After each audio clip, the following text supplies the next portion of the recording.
Hello, my name is Jordan Klein, and I am the host of Fireside Paranormal Podcast. If you're into ghosts, UFOs, cryptids, the unknown, then pull up a chair and join me by the fire as we hear real stories from real people. Each episode, I interview paranormal investigators, authors, experts, and legends in their field. Here at Fireside Paranormal Podcast, we have something for everyone. If you're an experienced researcher or if you're just getting into it, we have a spot for you. We're found anywhere you listen to podcasts, so grab your friends, tune in, and remember, don't be afraid, only believe. You ever seen a ghost? Been abducted? Heard your name whispered from the other room when you're all alone? No, you say? Me either. But if you're like me, you're still fascinated by the paranormal. It seems everyone else has had an experience, and you want to believe it all. So why doesn't it happen to us? What does it all mean? How does it work? Is any of it real? Welcome to Paranormal Girl, a show that will attempt to answer these questions by taking the paranormal completely apart in search of proof. I'm not a blind believer, nor a hardened skeptic. I'm just looking for answers and willing to accept what I find. Welcome back to the Paranormal Girl Podcast. I am your host, Kristen. A couple of things to chat about right quick before we jump on into the awesome conversation I've got ready for you. First off, what in the world are you all doing this Saturday, June 11th, at 2 p.m. Central Standard? If you said, I don't know, Kristen, what is there to look forward to in these strange, strange times? I wish, how I wish there was something fun and exciting to do at that exact time from the comfort of my own sofa. Fear not, friends, I've got you. For I am formally inviting you all to the Paratalk Podcast live-streamed event, discussion, roundtable-esque, paranormal-infused chat hosted by Paratalk Podcast's very own Reeves Cook, and, of course, I'll be there as well. This will be the first of many, I'm sure. If you are interested in joining us, head over to YouTube and subscribe to the Paratalk Podcast channel. See ya Saturday. Second piece of excitingness I want to share. I've been getting around, you guys, meeting new people, making fast friends. Suffice it to say, I'm a real social butterfly these days. I was so thrilled to be invited to have a chat with the guys over at the Middle-Aged and Creeped Out podcast. Y'all, Todd, Sean, and Nate are so freaking cool. Their show is so much fun, and like I told them when we were talking, when you're listening, it's one of those shows that makes you feel like you're just sitting in on a conversation with your friends. Hey guys, this is Todd, Sean, and Nate, and we are from the Middle-Aged and Creeped Out podcast. We drop full episodes every Wednesday night or Thursday morning, and our middle-aged mini-episodes drop on Saturday afternoons at 3 o'clock. And if you enjoy discussions about the paranormal, weird, unexplained, and just plain creepy, then check out our show. You can find us however you listen to your favorite podcasts. If you like what you hear, don't hesitate to give us a 5-star rating and review. Telling a friend, family member, or even a coworker about us helps the show. And you can also find us on Facebook and Instagram by searching Middle-Aged and Creeped Out. And our TikTok is @Mako Podcast, and that's with 2 A's. Well, Nate, what do you think? That's the end of our promo, and that's a wrap. Well, there you go. So until next time, creepies, Nate is your sound engineer. We are your hosts, Todd and Sean. And they are middle-aged and creeped out. Keep it creepy.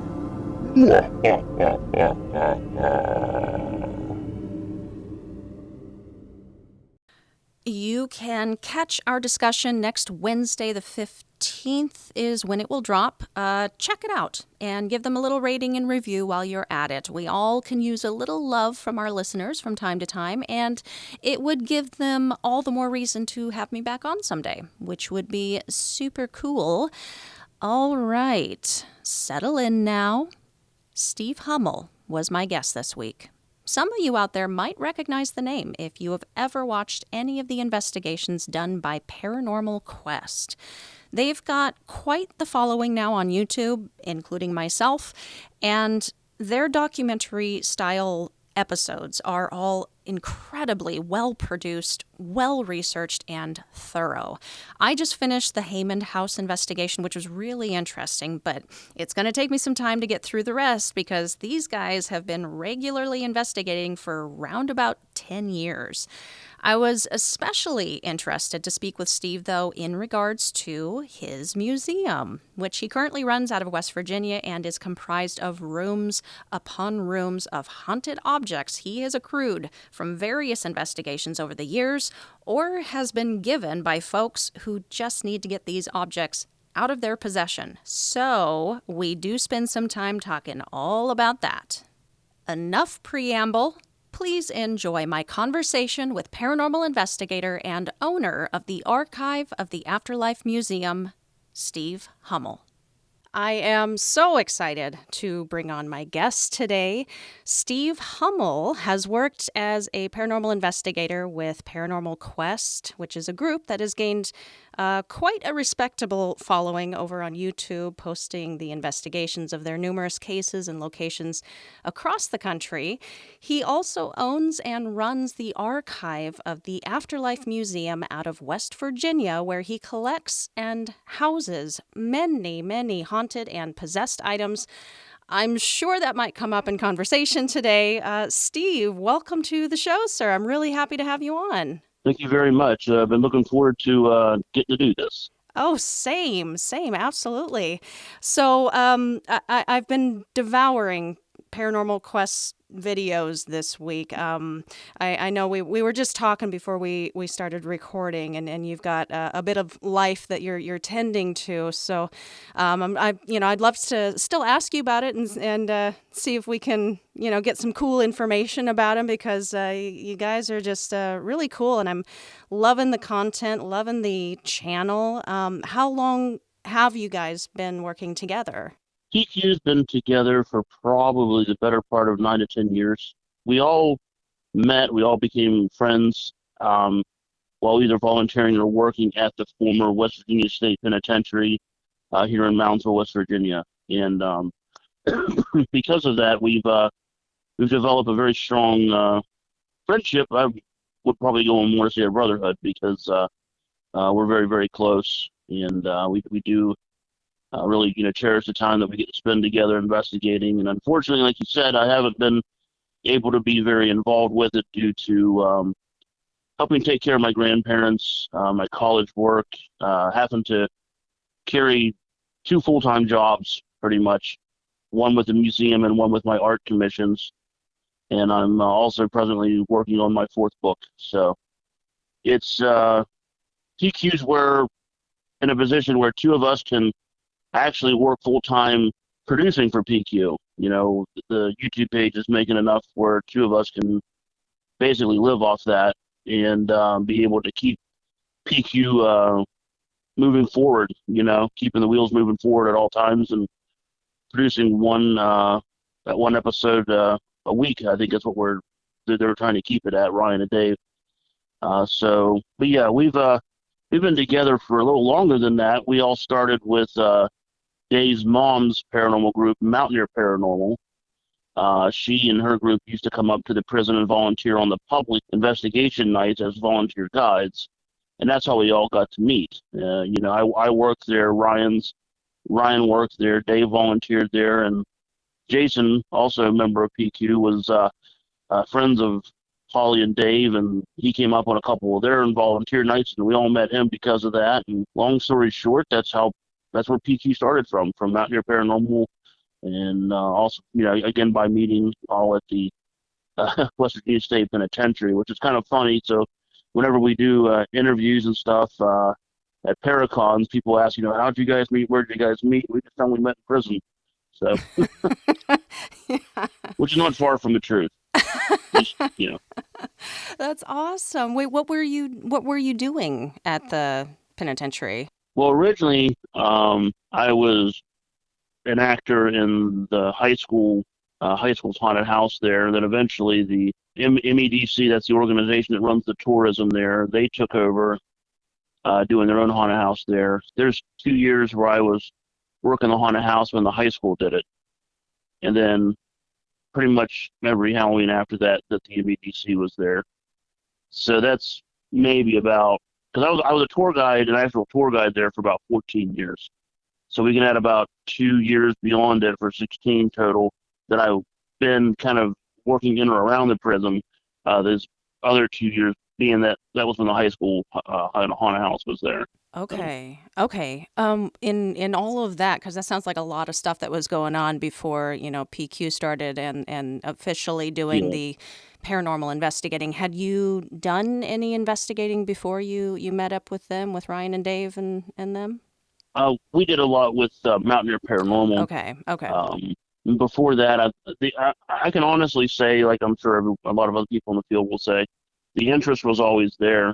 I remember, for example, as a kid, like where I live, they unfortunately just tore my grade school down, which used to be a community center. But I remember being in like my class, in like one of my classrooms during grade school, waiting for the Scholastic Book Fair to come because I had money. I was going to buy ghost story books, Goosebumps by R.L. Stein, and so the interest in the odd and creepy was always there. Mm-hmm.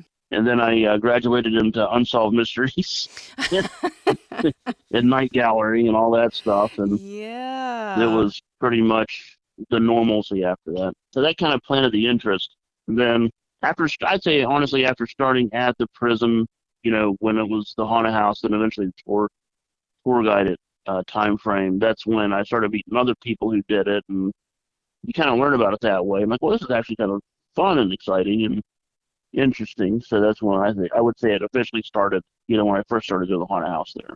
I got you. Okay. Well, how many investigations do you think you guys have done by this point? Oh. Like you just said, you do a video about a week every week, but I see some of those are part 2, part 3ers. Like how many guesstimate? A lot. Oh, too many. I have trouble remembering like yesterday. When we first started, we were doing one a month. We weren't at a point where we were being able to produce them that fast until we got the hang of things, and then we decided, we really want to focus on this a lot more and put more content out. And then eventually we're doing about 2 or so a month. But the thing is, though, I can honestly say from just my perspective, my knowledge, we were doing documentary-style episodes before they were popular. Mm-hmm.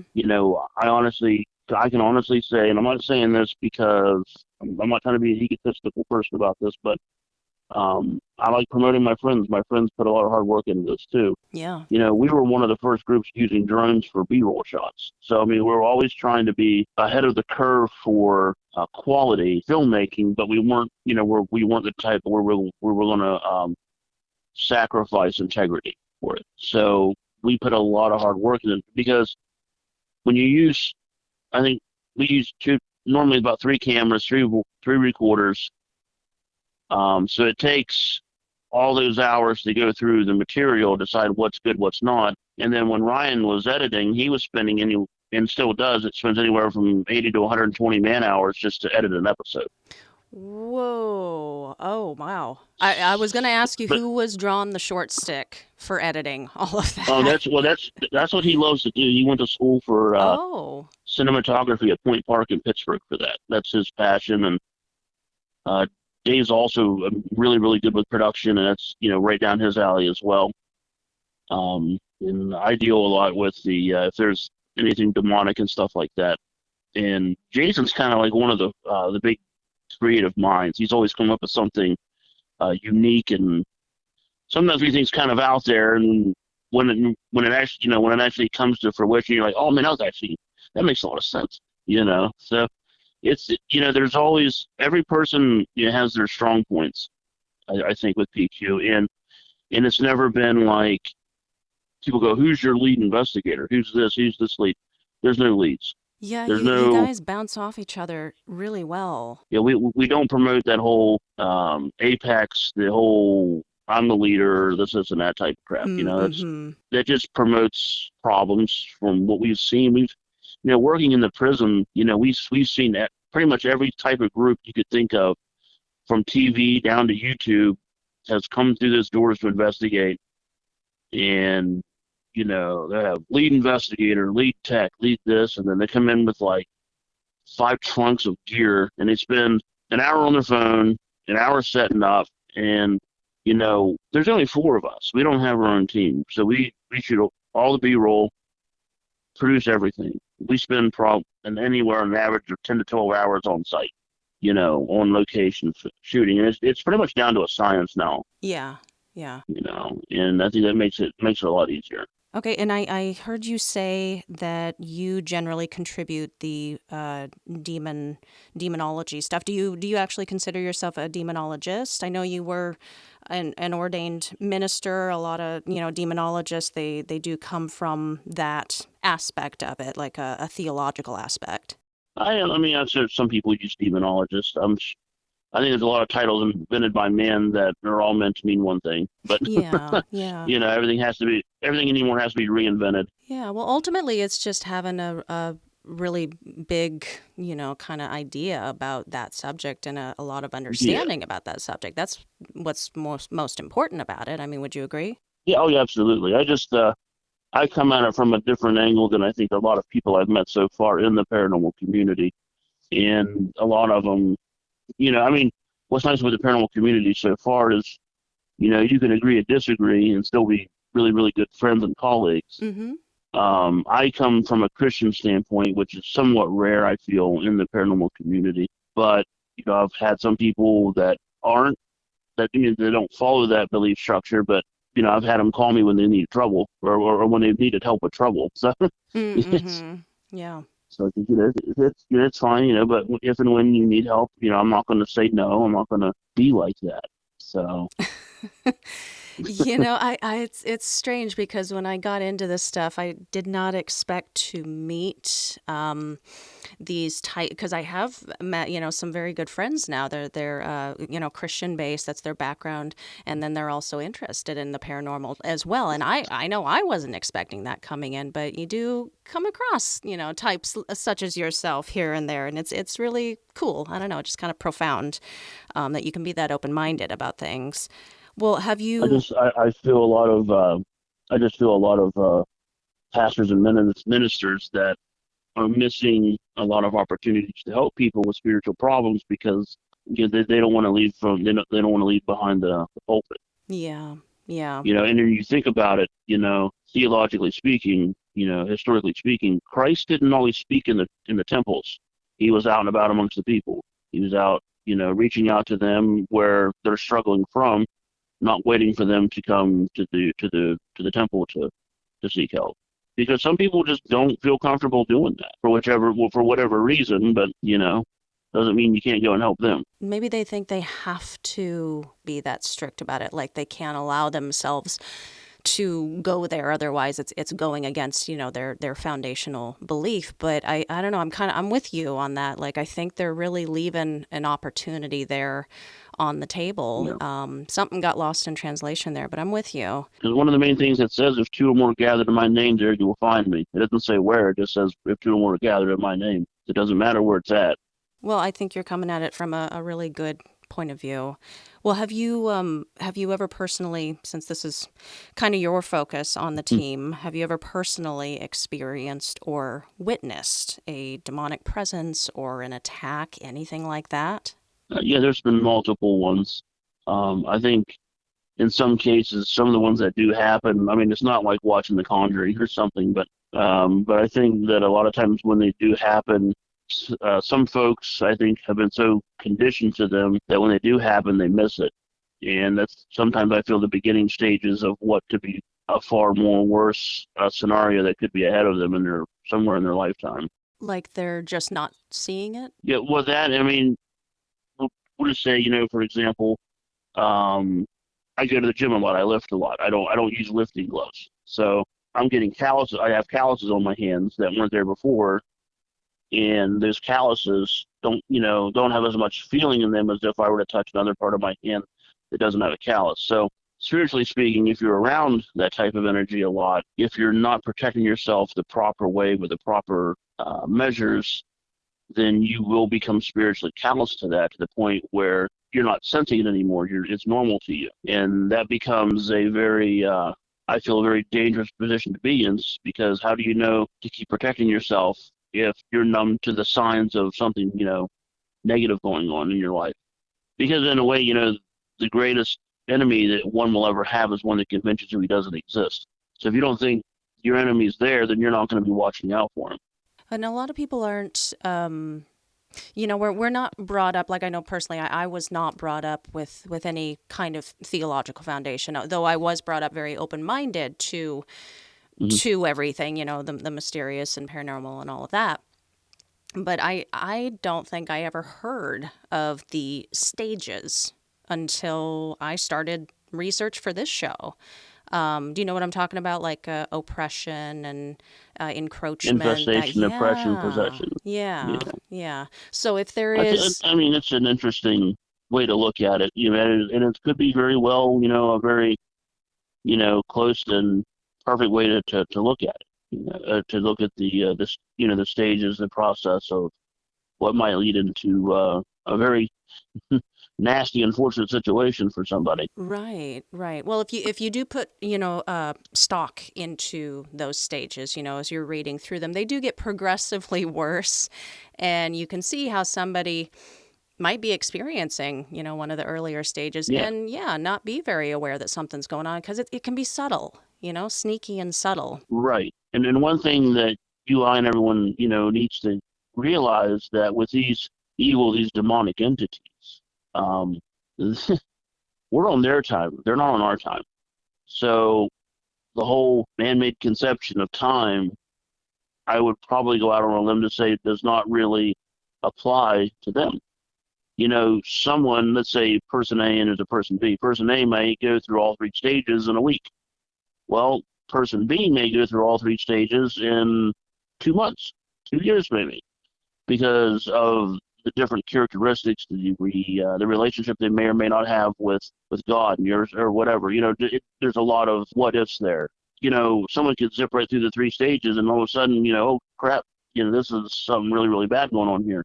Or you can have the other person doesn't really show signs of it, like you mentioned, until later on down the road. Okay, because you're saying that ultimately it's going to come down to the entity anyway making that decision, how long it lasts, or is it more about the faith of the person? Not so much the making. Well, I think that that's just saying, if the person, basically what I'm saying is, if the person's not making an effort to help themselves. Okay. There's no guaranteed time frame of how long or how short it would take for someone to go through the three stages. Now, if someone is properly protecting themselves, then yes, a person can withstand the attacks of the demonic entity and do well in life. Now, biblically speaking, theologically speaking, there is going to be spiritual warfare daily, and that's where prayer and for oneself and prayer for others. You can pray for other people, and to keep your mind, for me at least, for me, to keep my mind as best Christ-centered and theologically correct as possible. And that's not saying going out and treating people bad and being a domineering person about it. That's just me taking care of me, because I can sit here and pray for somebody for their protection, for their spiritual betterment, and that positive prayer, or some people say, well, positive might be like a positive energy, because that's a different way of looking at it. Might actually help that person, but it still comes down to the person wanting to help themselves. We can't live someone's life for them. In my opinion, that's not the way we were created. We weren't not created to live other people's lives for them, but to be there for them and to be kind and a positive light. Because one of my favorite things that always helps me to remember that no matter how bad my day might get, someone else is always going to need, some kindness as well. And that, it always helps me out. Well, and that So kind of in a weird way that brings us into smoothly into me being able to ask you all about your museum, because I kind of see what you're doing there as a service to others, yeah, like a good service. Now before that's anything what it is, was intended to. Yeah. yeah. Is this is an open to the public museum? Yes, like you can walk in. Yes. Okay. When and why did you start collecting haunted objects? Well, I'd already started PQ. That was kind of, it was very, very new at the time. And at the time, I had a gym and fitness center, and next door, I had a little lunch diner set up. And in that building, there was a small room that used to be a poker room with the previous business owner, but I didn't want to do that. So it sat empty for a few weeks. And then one summer, Ryan, Dave, and I decided to go do a trip to Gettysburg. And I wanted to treat everybody. They had a meet and greet at this small, like, spiritualist museum with Alexandra Holzer, daughter of Hans Holzer.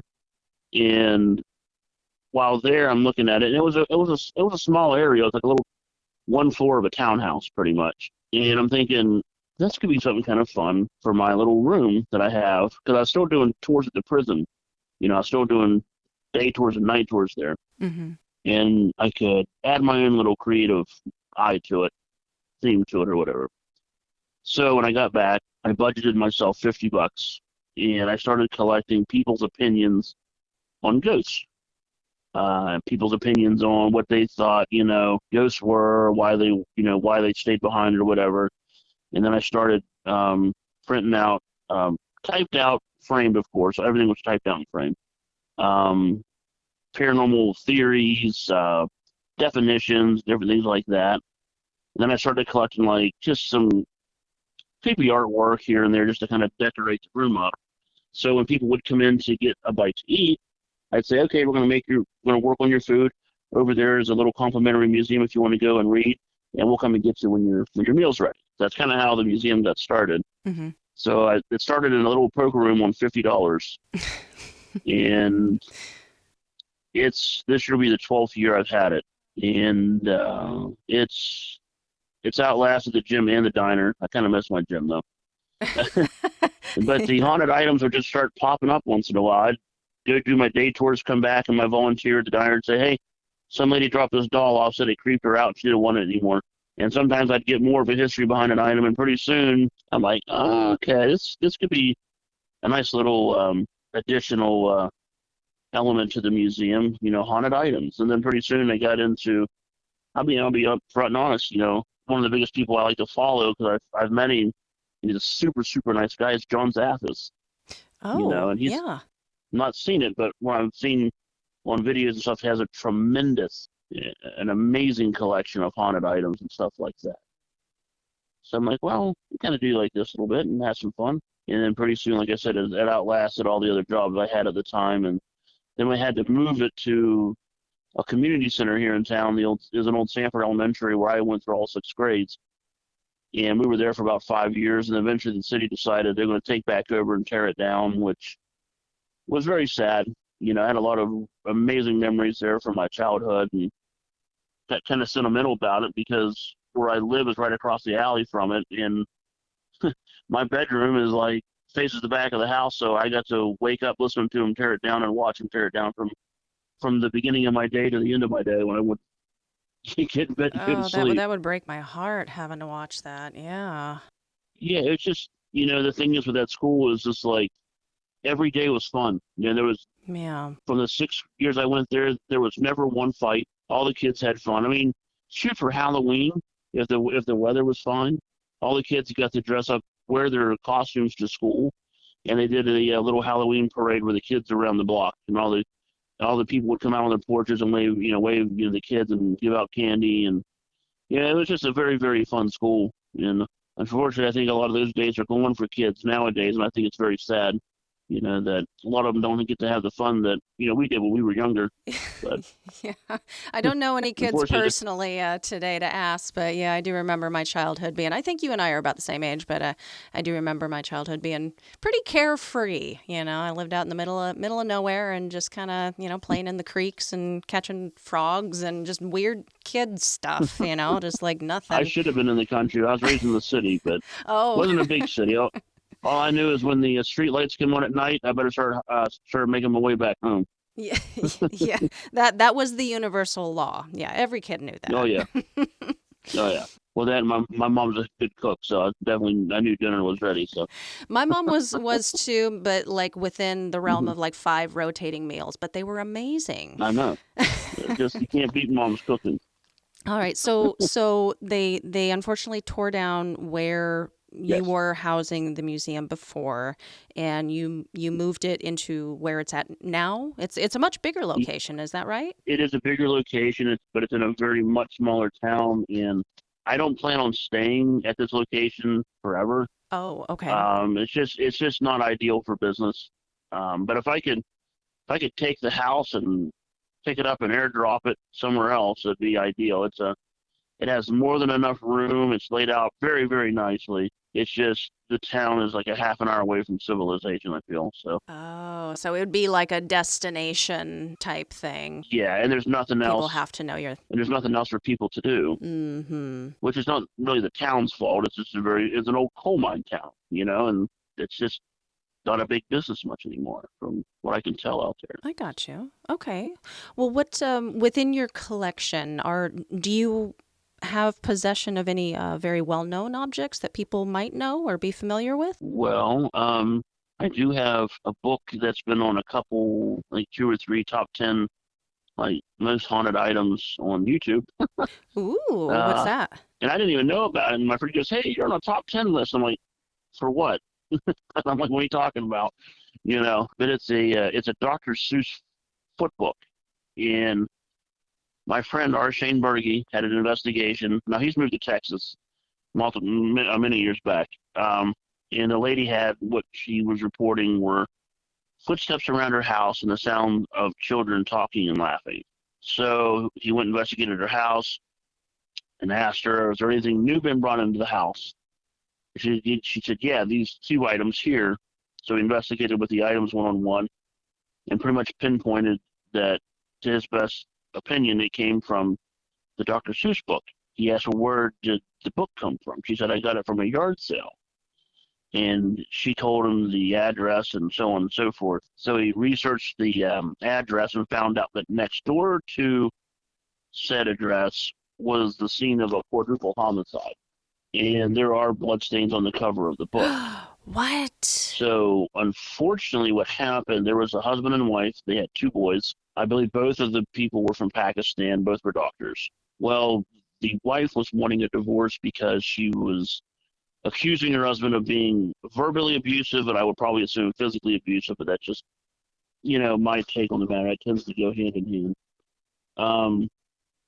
And I don't know if she asked or just voluntarily. Her father came down from Canada for moral support, and her sister came over from California for moral support. Now her sister brought her 2-year-old Nasira with her.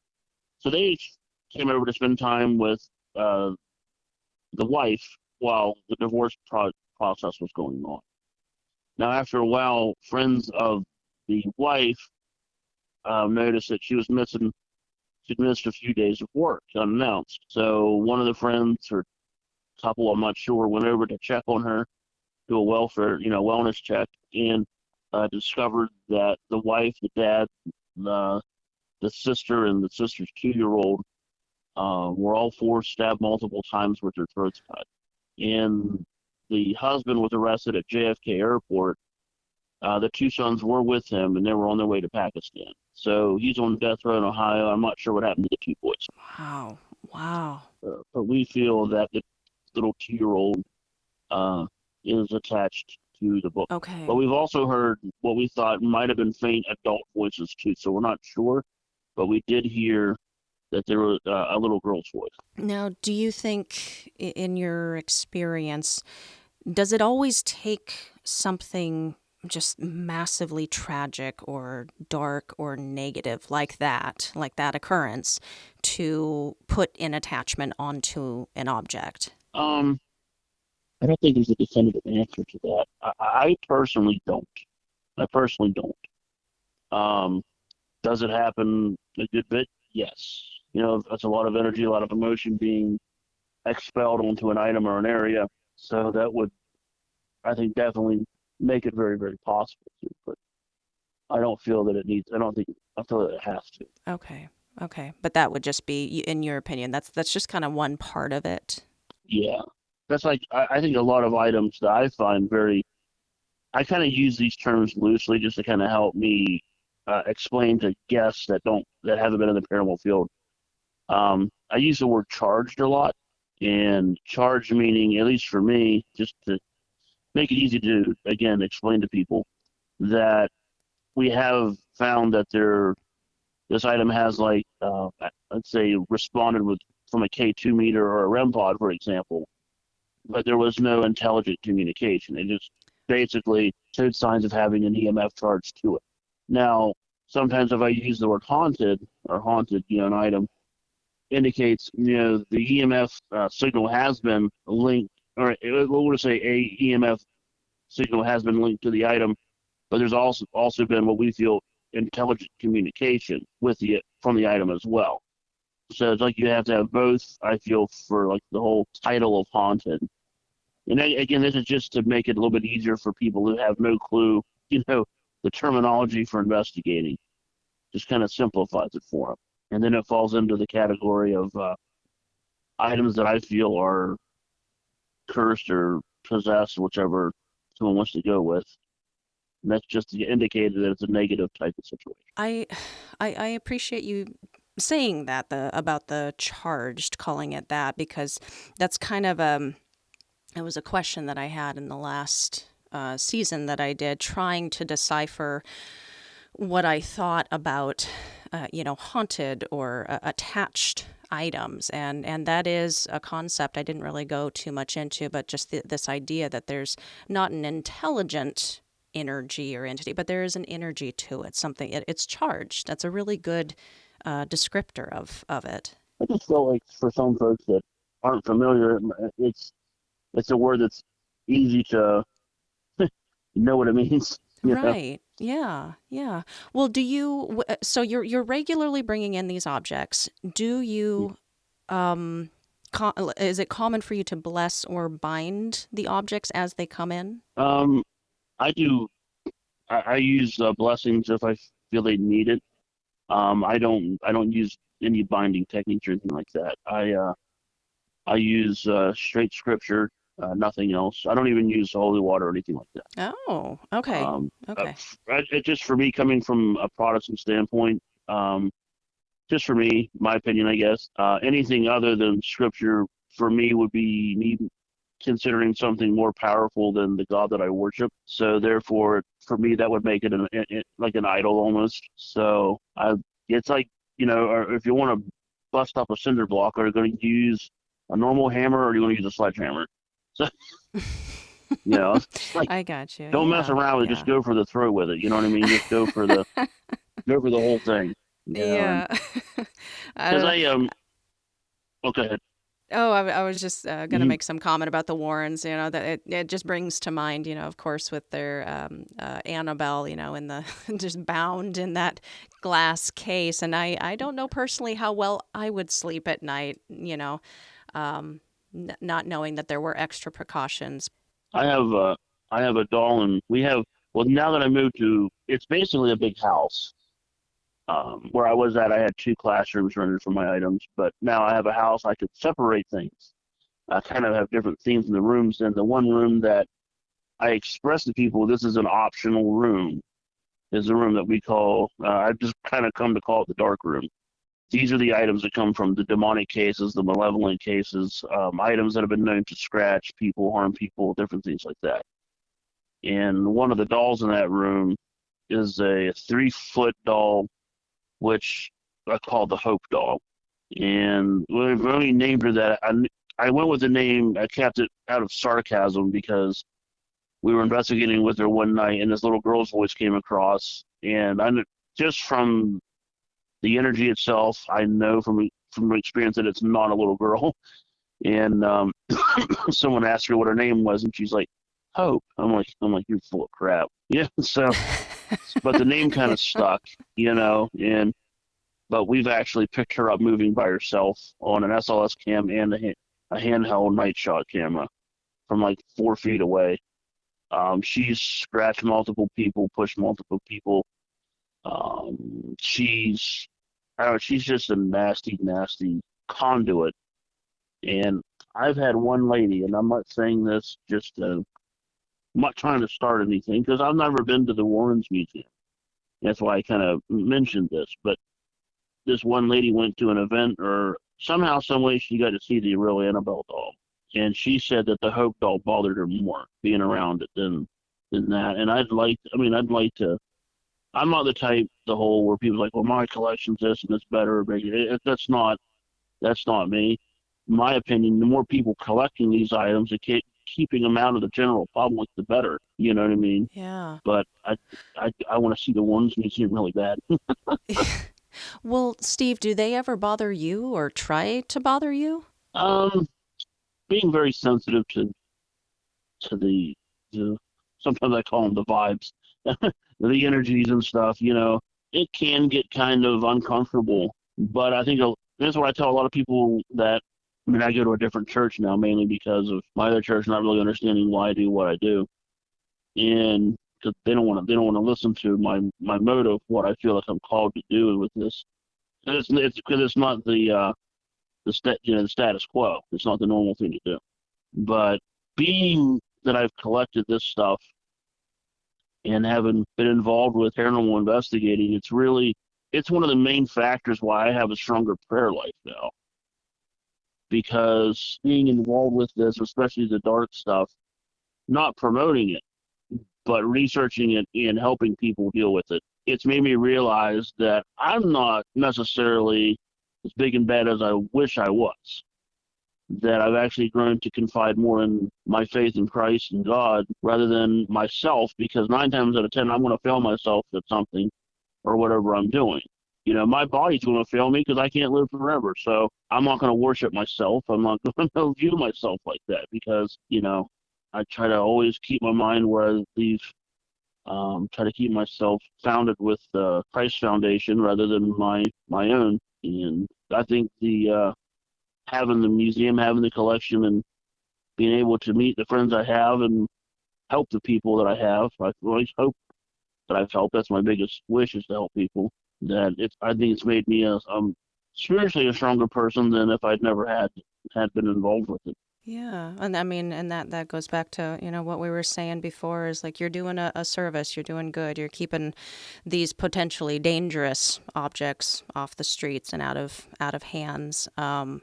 Let's say, how would you recommend just a regular person out there handle a haunted or possessed object? Is there anything that just the regular person can do if it is something that's bothering them? Well, this being the scenario where if someone were to contact me, okay, always word it that way so people I don't want to come across preachy. So if someone were contacting me, meaning that they're confiding in my opinion, this again is another way I view things a little bit differently than some do for spiritual protection. Again, as you know, I come from a Christian standpoint with this. And in the manner of that, the person, I would tell them to focus on themselves first, focus on becoming or developing a stronger relationship with, and again, in my opinion, I'm always adding that because I always get worried when people get mad at me. Focus on a relationship with Christ, because it works for me. And when you do that, He's going to be the shield. He's going to be the protection that the person needs. So again, remember how I mentioned like the whole holy water thing, using a sledgehammer as compared to using a normal hammer. If a person accepts and follows, in this case, the Christian foundation, then it's going to become apparent at some form that they're following something way more powerful and able than what is actually scaring them, being an item. So can an item become haunted or charged, possessed? I feel yes, in a way, but I also feel that people enable that as well when they entertain the item as being, if they entertain the fear of the item as more powerful than, in my case, would be more powerful than God. Same way as if you were as I look at the holy water example. So basically by founding my spiritual foundation, my spiritual protection foundation through Christ, I know, at least from my experience in life, that is way more powerful than any evil that could be conjured up by the evil one. So in this case, for that person, when they realize that that's the light at the end of the tunnel, I feel that really can help open the door for more peace and more happiness that way, if that makes sense. I mean, in a way, it's mind over matter, basically, in a way, another little way to look at it. If, for example, if I were to say that the Hope doll I have, if I would entertain the fact that, oh, I can't even go in that room or touch that doll because, she scares me too much. I'm too frightened of her, what she might do. If I were to do that rather than cast my fears, concerns upon the foundation that Christianity has given me, that Christ has given me, then I got a lot more problems to worry about. But because I feel that, Christ has my back, and I'm not doing that nonchalantly, but, he's kept his word so far. I mean, none of us are guaranteed to physically live forever. So, I mean, praying to live forever is kind of out of the question. But spiritual protection and living a happy life while we're here, he helps. It's helped me. So I can't go against that. I wouldn't be being truthful. No, I appreciate that, and I appreciate that you fleshed out that that answer for me. That's very clear for me. Well, yeah, I so appreciate. But No, it was perfect. So we are getting near the end of the episode. This one went really fast. My goodness. But we do have a couple minutes left. I was hoping I could con you into to answering some fast speed round questions for me. These are just general, kind of geared towards you in your life, but just more generalized questions for you, if you're down. Oh, no, I'm nervous.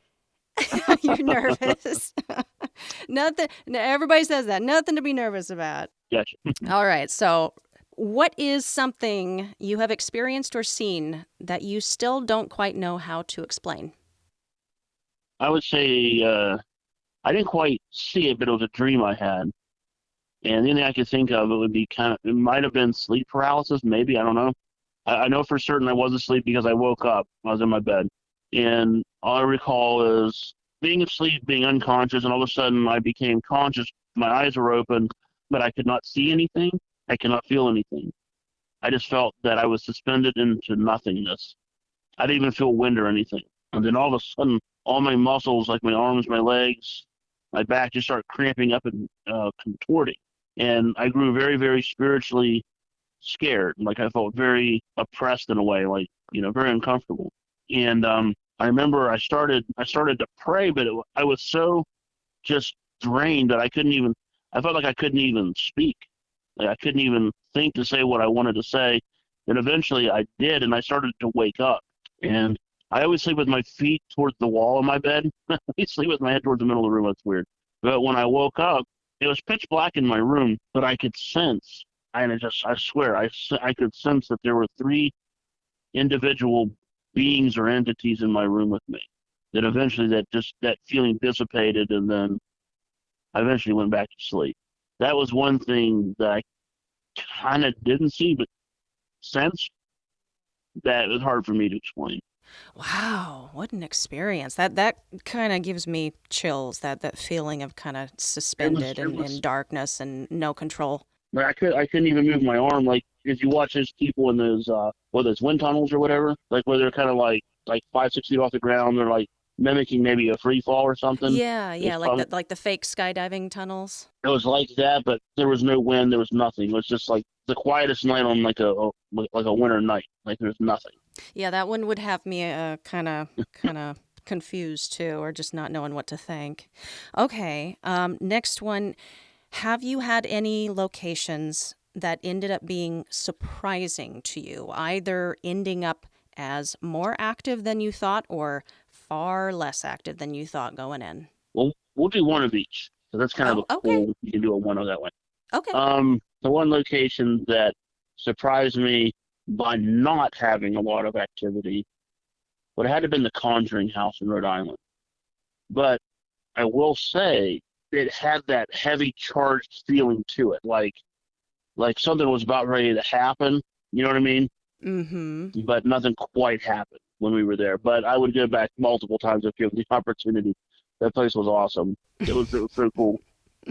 Now a place that where a good bit of activity happened that I didn't anticipate.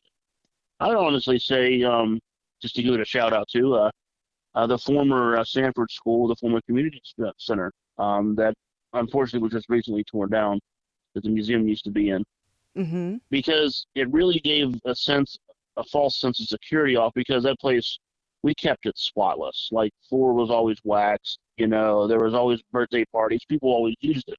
But TQ included and other groups that investigated at night, one of them, while leaving, because I still had to go through and walk doors up and stuff, the guy looked at me and said, we were wanting to investigate here because we did not anticipate what we got to here. Because it didn't visually didn't fit the whole decrepit building look, and you know what I mean? Mm-hmm. But full three-dimensional shadow figures, people being watched, footsteps in the hallways when no one else is in the. I mean, I remember a time sitting at my desk doing bookwork. My museum room's on the second floor, and I know for a fact all the doors were locked, because I would go lock and get back to my room and work. That way I didn't have to worry about kids sneaking in and running through the hallway. That was always a problem. But with all the doors locked, you can hear downstairs with, where I'm at. And I'd hear shuffling footsteps, and I'd have to get on and look and make sure no kids got in. And there's no one in there. But you always felt like you were being watched or followed in that school.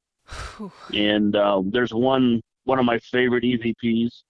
It came through our pedal box, and it was an investigation we did there. I'll never forget it. Ryan and Dave were together, and I was with Jason downstairs. And the very first principal that school had, her name was Miss Alice Sanford. And Dave and Ryan were on the second floor at the corner, because it was just an L-shaped building. And he asked her, who all's here with us? And you hear Miss Sanford. I mean, just crystal clear Class A EVP. I mean, that place was amazing.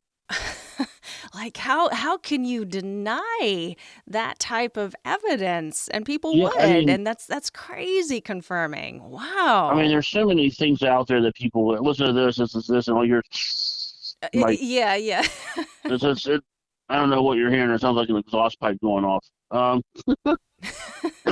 No, you got to go what is it called? Class A, right? That's the clearest, crispest. Yeah, this was a beautiful EVP. Wow. And the fact that there was only, for my knowledge, only one teacher / principal with the last name Sanford. And the school opened in 1909, I believe. And she was the first principal there. And she was actually forced to retire. She's like in her 60s when she retired.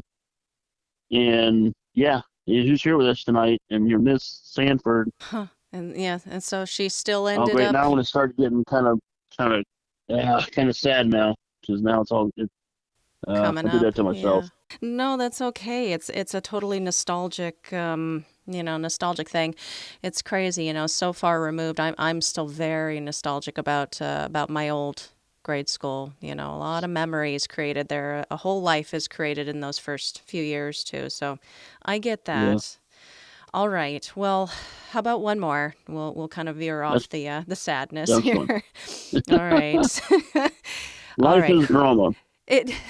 Life is indeed drama. That is the quote for this show. That's what's going on in the graphics. Who or what has been your biggest inspiration behind your involvement with the paranormal? That's tough.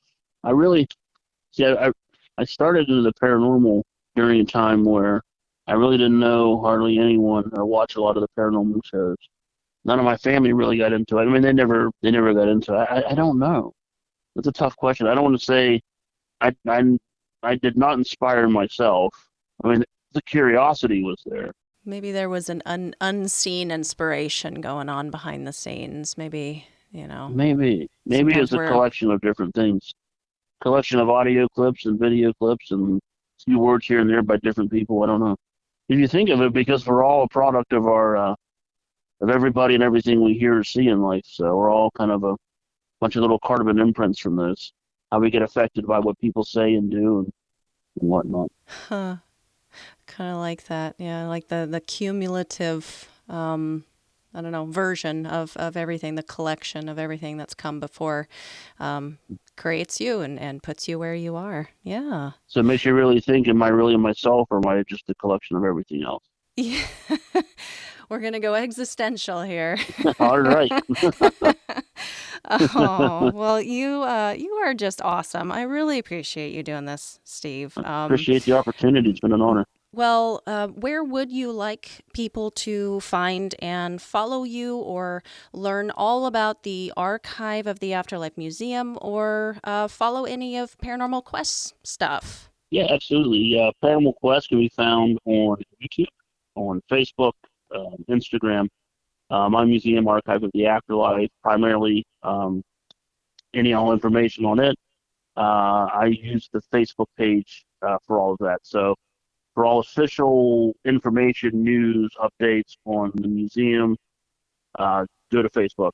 All right, very cool. And before we close it all out, Steve, did you have any final thoughts you would like to leave with my audience? Well, first, I want people to go and be happy and enjoy life. That'd be the best thing to do. You can't find happiness, make your happiness.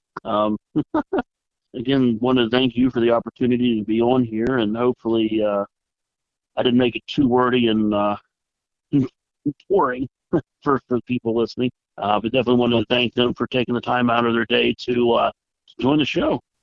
Well, I thought it was wonderful, and I know that they will too. So just thank you once again, Steve. It's really been an honor and so much fun to have you.